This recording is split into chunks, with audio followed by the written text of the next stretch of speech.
प्रेरणास्पद कथाएं YouTube channel पर मैं धनंजय जैन आप सभी का हार्दिक अभिवादन करता हूं।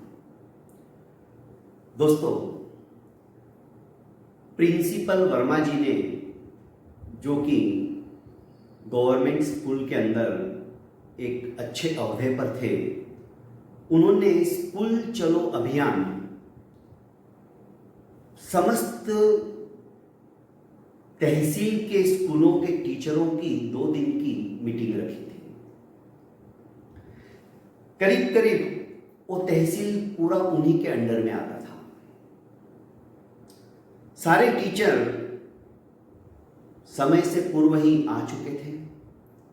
प्रिंसिपल वर्मा भी जब अपने घर से मीटिंग के लिए निकले तो उनके वृद्ध पिता ने आवाज दी कि बेटा, जब तुम वापस आओ तो मेरे लिए आई ड्रॉप की जो दवाई है वो लेते आना, क्योंकि आज 5 दिन हो गए दवाई समाप्त हो चुकी है और मैं तुम्हें रोज याद दिला रहा हूं, आज मत भूलना, मेरी आंखें बहुत जलती हैं। क्या पापा, आप भी जाते हुए कभी भी किसी को नहीं टोकना चाहिए, क्या आप इतना भी नहीं जानते हो? सारा मूड खराब कर दिया मेरा। इस तरह से झल्लाते हुए अपने वृद्ध पिता पर प्रिंसिपल वर्मा वहां से निकल पड़े। मीटिंग हॉल में पहुंचकर अपने स्थान पर स्थानापन्न होने के बाद जैसे उनकी नजर दरवाजे के ऊपर गई तो मास्टर मोहन शर्मा, जो कि उन्हीं के घर से थोड़ी सी दूरी पर रहते थे, वे आए। उनको देखते ही उन्होंने अपने पिताजी के द्वारा बोले गए शब्दों से जो गुस्सा आया हुआ था मोहन शर्मा पे उतार दिया। बोले, कोई आने का समय है तुम्हारा? सारे टीचर्स आ चुके हैं और मैं भी आ चुका हूं, फिर भी तुम मीटिंग शुरू हो जाने के बाद आते हो। क्यों नहीं तुम्हारा 1 दिन का वेतन काट दिया जाए? बेचारे मोहन शर्मा चुपचाप आंखें नीची कर खड़े रहे, कुछ बोले नहीं, पर उनके आंखों से आंसू टपकते हुए कई टीचर्स ने देख लिए। उन्होंने बड़े बाबू को बुलाया, प्रिंसिपल वर्मा जी ने, और कहा कि 1 दिन का वेतन इनका काटना है, मेरे को कल सवेरे टाइप करके लेटर मेरे घर के ऊपर आप पहुंच जाना, मैं साइन कर दूंगा। मीटिंग समाप्त हुई। प्रिंसिपल वर्मा घर की तरफ निकले और घर पे जाते ही एक जेब में से पेन ड्राइव निकाला और अपनी पत्नी से कहा, आज देखो तुम्हारे लिए मैं साउथ इंडियन मूवी लेकर आया हूं, तुमने कहा था ना आज मस्त मूवी देखेंगे। पत्नी बोली, पर मैंने कब कहा था? अरे बहुत समय पहले तूने कहा था। अरे पर आपके पिताजी की तबीयत ठीक नहीं रहती है और उनकी आंखों में बहुत ज्यादा जलन हो रही है, उन्होंने तुमसे आई ड्रॉप लाने को कहा था, तुम वो क्यों नहीं लाए? अरे छोड़ो ना, पिताजी बुढ़े हैं, ऐसे ही बोलते रहते हैं, चलो मस्ती से तुम गर्मा गर्म पकोड़े चाय बनाओ, हम बैठकर आज मूवी देखेंगे। पिताजी सुन रहे थे सब कुछ, पर बोले कुछ नहीं। आंखें नम हो गई। उन्हें जिस बच्चे को पढ़ा लिखा कर अपना इतना अमूल्य समय देकर, क्योंकि मां का भी प्यार और बाप का भी प्यार वर्मा जी ने अपने बेटे को देकर प्रिंसिपल की ओहदे तक पहुंचाया था। खैर, दूसरे दिन प्रातःकाल बड़े बाबू लेटर टाइप करके आते हैं और वर्मा जी चाय पी रहे थे, उनके सामने रख देते कि सर, मैं लेटर लेके आया हूं 1 दिन का वेतन कट करने का, पर एक बात कहूं सर, आप 1 दिन का क्या 1 महीने का भी वेतन काट लेते ना वर्मा जी का, शर्मा जी का, तो वर्मा साहब उन्हें कोई दुख नहीं होता। क्या बात कर रहे हो?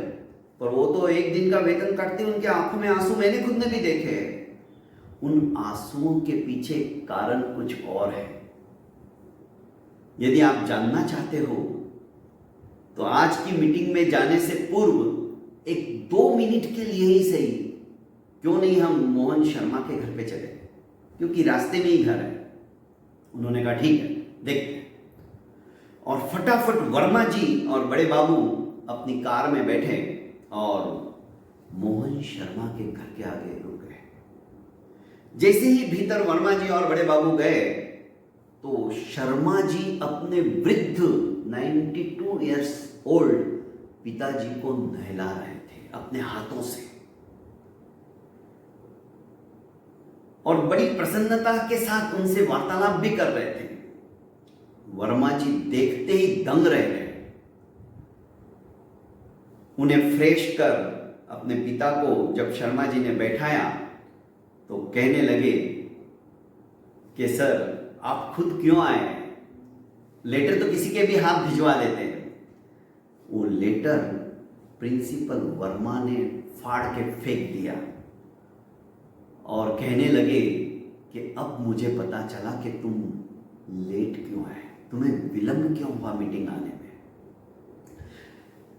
शर्मा जी बोलने लगे कि सर पिता से बढ़कर इस संसार के अंदर मेरा कोई नहीं है।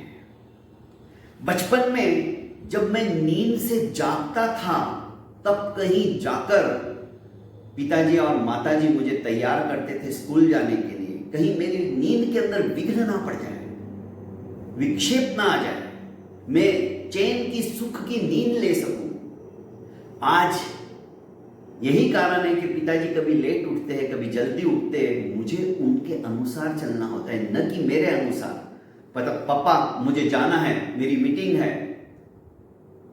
स्कूल चलो अभियान का बहुत बड़ा मेरा कार्यक्रम होने वाला है, उसमें अलग अलग टिप्स मुझे मिलने वाली हैं, तो मुझे जाना अविलंब है, तो आप जल्दी उठ जाइए। मैंने ऐसा कभी नहीं कहा।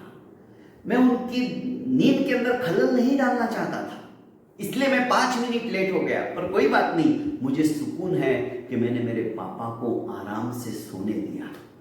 एक दिन की भी उनकी नींद मैंने खराब नहीं की। आप एक दिन का क्या, 1 महीने का भी मेरा वेतन काट लेते तो मुझे कोई फर्क नहीं पड़ता। रही बात रूखी सूखी रोटी, वो तो मैं आज भी खा रहा हूं, पर मैंने अपना स्वाभिमान भी नहीं छोड़ा है। शर्मा जी की एक एक बात वर्मा जी के कानों के अंदर हथौड़े मारने की तरह चुभ रही थी। पर पितृभक्ति कैसे होती है ये उन्होंने अपनी आंखों से आज देख लिया था।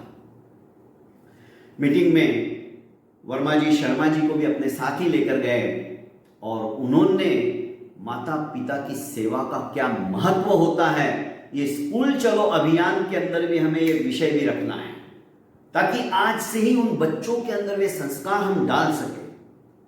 दोस्तों, पर जैसे ही दवाई लेकर वर्मा जी अपने घर की तरफ लौटे मीटिंग समाप्त होने के बाद, तो पता चला कि उनके पिताजी अस्पताल के अंदर एडमिट हो गए हैं। कैसे हुआ, क्या हुआ, तो लोगों ने बताया कि वह अपनी दवाई खुद लेने को जा रहे थे तो रास्ते के अंदर एक ट्रक ने उनको कुचल दिया। अंतिम सांसें वर्मा जी के पापा ले रहे थे। भागते हुए अस्पताल के अंदर पहुंचते हैं प्रिंसिपल जी और कहने लगते हैं कि पिताजी मुझे आप माफ कर दो, पर पिताजी की सुनने की क्षमता नहीं थी। बस वे टकटकी लगाकर अपने बेटे को निहार रहे थे। पश्चाताप के आंसुओं से अपने पापों को धोते हुए प्रिंसिपल वर्मा जी ने कहा कि पापा आज के बाद ये गलती मुझसे नहीं होगी, पर आप मुझे छोड़ के अब मत जाइए। पर बहुत देर हो चुकी थी दोस्तों, और प्रिंसिपल वर्मा जी के पापा ने हमेशा हमेशा के लिए अपनी आंखें बंद कर ली। कहने का आशय और कहानी सुनाने के पीछे अभिप्राय यही है दोस्तों, जीते जी अपने वृद्ध माता पिता को तकलीफ मत दीजिए, हो सके तो उनकी सेवा कीजिए। उनके आशीर्वाद से कतिपय आने वाले संकटों को हम हमेशा हमेशा के लिए दूर कर सकते हैं, यदि हमने मन में ठान लिया और सोच लिया कि इन्होंने हमारे लिए क्या क्या नहीं किया, बस वो सीन भी हमने याद किया ना दोस्तों, तो कभी भी हम अपने वृद्ध माता पिता का अनादर नहीं कर पाएंगे। उनको हम सम्मान की दृष्टि से ही देखेंगे और उनकी हर एक इच्छा यथाशक्ति हम शीघ्रातिशीघ्र पूर्ण करने की कोशिश भी करेंगे, जैसे कि उन्होंने हमारे लिए किए थे। बहुत बहुत धन्यवाद दोस्तों। प्रेरणास्पद कथा यूट्यूब चैनल के इस कहानियों को जो भी आप सुनते हो, कमेंट बॉक्स के अंदर अपना अभिमत लिखना मत भूलिएगा, क्योंकि आपका अभिमत ही मेरे लिए एक प्रेरणा का संबल होता है और प्रतिदिन मैं नित नई कहानियाँ आपके सामने रखने का प्रयास करता हूँ। और इस चैनल को यदि कहानियाँ सचमुच में आपको अच्छी लगती है तो ज़्यादा से ज़्यादा अपनों को आप फॉरवर्ड करते चले जाइए। बहुत बहुत धन्यवाद। प्रणाम।